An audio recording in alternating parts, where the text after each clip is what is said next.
The tidal pools of Kepler 442b shimmered under twin suns, their light refracting through crystalline waters that had never known Earth's moon. Dr. Aaron Vale stood at the edge of the abandoned harbor, his scanner chirping softly as it detected life signs that shouldn't exist. Not here, not anymore. The colony had been evacuated 3 cycles ago when the mining operations dried up. Everyone left. Everyone except whatever was dying in the deep water ahead. Aaron waded forward, his environmental suit hissing as it adjusted to the alien ocean's chemistry. The water grew darker, colder, and then he saw it, a mountain of living rot, barely breathing beneath the waves, Thalrian. The locals had whispered the name before they fled, speaking of the old guardian who had protected these waters for millennia before humanity arrived.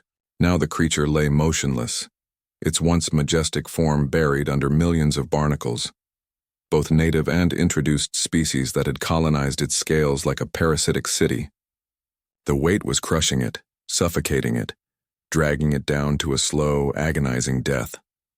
Jesus, Aaron breathed, his hand trembling as he reached toward the nearest patch of exposed skin. It was cool, iridescent, beautiful beneath the decay.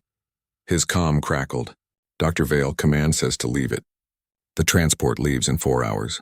We're the last ones. Aaron didn't respond. He couldn't.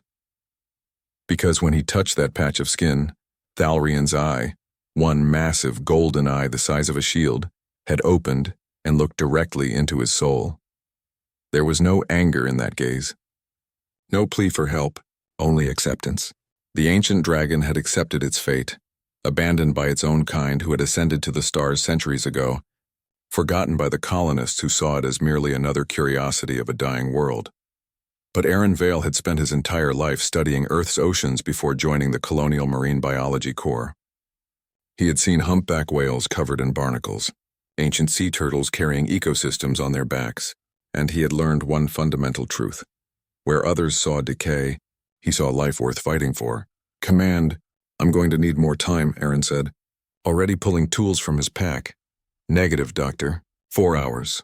That's non-negotiable. Aaron smiled grimly. Then I'd better work fast.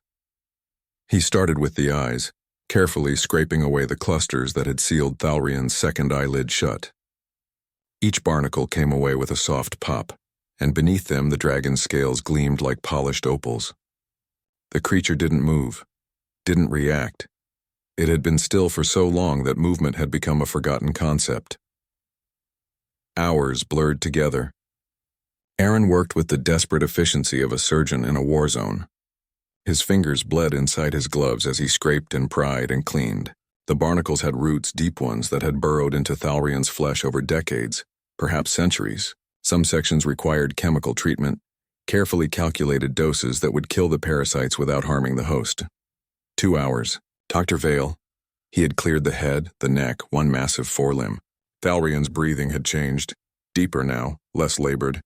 The dragon's eye followed him as he moved, and Aaron could have sworn he saw something like wonder in that ancient gaze. 1 hour, Doctor. The transport is warming up. Aaron's arms screamed with exhaustion. He had cleared perhaps a third of the massive body, but it was enough to see the true form beneath. A creature of impossible beauty, with scales that shifted colors like oil on water, with wings that had once split the sky. Now folded and bound by neglect. 30 minutes, Dr. Vale, please. Aaron stood in the water, chest deep now, and placed both hands on Thalrian's snout. I can't finish, he whispered. I'm sorry, but I've given you a chance. The rest you'll have to do yourself. He had cleared the dragon's limbs, its wings, its jaw. He had removed enough weight that the creature could move again, could swim again, could live again if it chose to. Thalrian's eye closed slowly, then opened, and for the first time in perhaps 100 years, the ancient dragon moved. It was just a twitch at first, a claw flexing, a wing membrane unfurling slightly. Then more. The massive body shifted, and suddenly Aaron was caught in a current as Thalrian dove beneath the surface. He tumbled backward, splashing into the shallows, and watched in awe as the water erupted. Thalrian rose, not fully. The dragon was still covered in barnacles across its hindquarters and tail, still burdened by years of neglect. But its head broke the surface, water streaming from scales that caught the twin suns and scattered rainbow light across the harbor. Its wings spread, limited but present, and from its throat came a sound, part whale song, part thunder, part something entirely alien and beautiful. Aaron laughed, a sound of pure joy and exhaustion. "Go on," he shouted over the roar. "Find somewhere to scrape off the rest. Find rocks, coral, anything. You can do this now. You can live." The dragon's eye found him one last time, and Aaron felt it then. A touch at the edge of his mind, gentle as a whisper. Not words exactly, but meaning, gratitude, recognition. A promise that humanity, however briefly it had touched this world, had left behind something other than scars.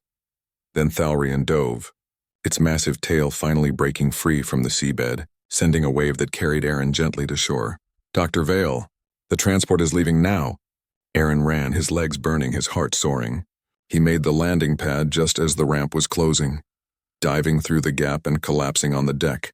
The other crew members stared at him, this mad scientist covered in blood and alien barnacles, grinning like he'd just discovered the secret of the universe.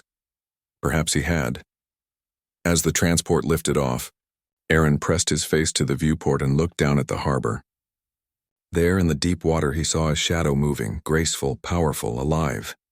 Thorian was swimming, really swimming, diving into the coral reefs where the dragon could scrub away the remaining barnacles against ancient stone.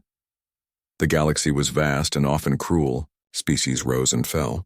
Worlds were colonized and abandoned. But sometimes, just sometimes, one human with bleeding hands and stubborn compassion could look at something the universe had condemned to death and say, "Not today." Aaron closed his eyes and smiled. He had come to Kepler 442b to study alien marine life. Instead, he had learned what it truly meant to be human, to see life where others saw only decay, to offer hope where others offered only abandonment, to fight for something simply because it deserved to live. And somewhere in the deep waters of an abandoned world, an ancient dragon swam free, carrying with it the memory of the small creature who had refused to let it die alone.